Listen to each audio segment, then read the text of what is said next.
Hello बच्चों, let's see this question. And here this question says, identify the appropriate reason for the formation of Swaraj Party from the option given below. Swaraj party का formation क्यों हुआ था, उसके पीछे क्या कारण था, कौन सा रीज़न आप बिल्कुल सही होगा कि दिए हुए ऑप्शंस में थे, आपको वो बताना है। पहला ऑप्शन है wanted member of Congress to return to council politics, wanted member of Congress to ask for Purna Swaraj for Indians, wanted member of Congress to ask dominion status for India, wanted member of Congress to oppose Simon Commission। तो यहाँ पे हम बात कर रहे हैं Swaraj party की। Question का की कंसेप्ट क्या है? की कॉन्सेप्ट है स्वराज पार्टी।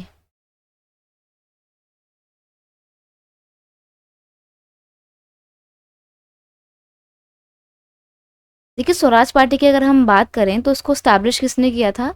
इसको फाउंड किया था चित्तरंजन दास और मोतीलाल नेहरू ने, and they were the founder of Swaraj party.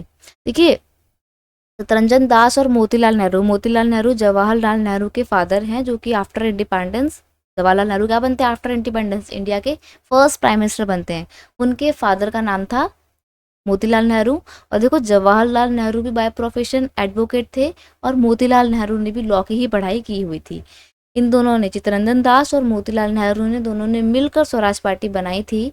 अब देखिए, जो स्वराज पार्टी बनाई गई थी ना, ये कांग्रेस से टूटकर ही बनाई गई थी। यानी कि कांग्रेस थी, और लेकिन कांग्रेस के कुछ लोगों का एक अलग विचार था और कुछ का एक अलग आइडिया था। तो जिनका अलग आइडिया था वो कांग्रेस से अलग हो गए अपनी नई आइडियोलॉजी के साथ, और उन्होंने 1 जनवरी 1923 को क्या किया? उन्होंने स्टैब्लिश किया स्वराज पार्टी को। Many candidates of the Swaraj Party were elected to the Central Legislative Assembly election in 1923। अब देखिए, 1923 में पार्टी बनाई गई थी और 1923 में ही जब सेंट्रल लेजिस्लेटिव असेंबली के इलेक्शन होते हैं तो काफ़ी सारे कैंडिडेट स्वराज पार्टी के जीत कर जाते हैं लेजिस्लेटिव असेंबली में। तो ये थी स्वराज पार्टी की कहानी। लेकिन हमसे क्वेश्चन पूछ रहा था कि कांग्रेस से अलग होकर क्या कारण था कि स्वराज पार्टी बनी, क्या कह सकते हो कि एक अप्रोप्रिएट रीजन होगा for the formation of Swaraj party? तो देखिए, ऑप्शन थे wanted member of Congress to return to council election. असल में कांग्रेस के कुछ मेंबर्स जो हैं वो डिमांड कर रहे थे कि हमारे को काउंसिल पॉलिटिक्स में दोबारा लौट जाना चाहिए, लेकिन कांग्रेस नहीं चाहती थी। तो जो मेंबर्स कांग्रेस के चाहते थे कि काउंसिल इलेक्शन में या काउंसिल पॉलिटिक्स में पार्ट लेना चाहिए इंडिया को, वो लोग अलग हो गए और उन्होंने ही अपनी नई पार्टी बनाई, स्वराज पार्टी। नेक्स्ट है wanted member of Congress to ask for Purna Swaraj for Indians. यानी कि कांग्रेस के ये जो अलग हुए मेंबर थे ना स्वराज पार्टी के, ये पूर्ण स्वराज की मांग कर रहे थे इंडियंस के लिए, और जब कांग्रेस नहीं मानी तो ये ग्रुप अलग होकर स्वराज पार्टी बना लिया।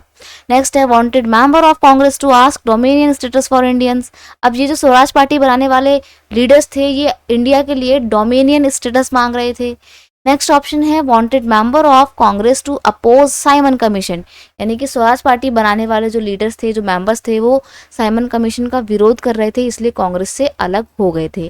देखिए, जो यहाँ पर आपका ऑप्शन ए है वो अप्रोप्रिएट आंसर है कि काउंसिल इलेक्शन होने वाले थे। ठीक है, काउंसिल पॉलिटिक्स होने वाली थी। काउंसिल पॉलिटिक्स में पार्टिसिपेट करना चाहते थे कुछ मेंबर कांग्रेस के, लेकिन कांग्रेस बिल्कुल भी नहीं चाहती थी कि वो काउंसिल इलेक्शन में पार्टिसिपेट करे, लेकिन कुछ मेंबर चाहते थे। तो जो मेंबर काउंसिल इलेक्शन में पार्टिसिपेट करना चाहते थे वो कांग्रेस से अलग हो जाते हैं और अलग होके अपनी एक अलग ही पॉलिटिकल पार्टी बनाते हैं। तो जो अलग हुए मेंबर्स थे और जिन्होंने अपनी अलग पॉलिटिकल पार्टी बनाई थी, वो लोग थे चित्तरंजन दास और मोतीलाल नेहरू। इन दोनों ने मिलकर अपनी एक अलग पॉलिटिकल पार्टी बनाई, जिसको आगे जाके लोग भी सपोर्ट देते हैं। तो यहाँ पर आपका option A is your final answer. I hope you understood it well. Best of luck.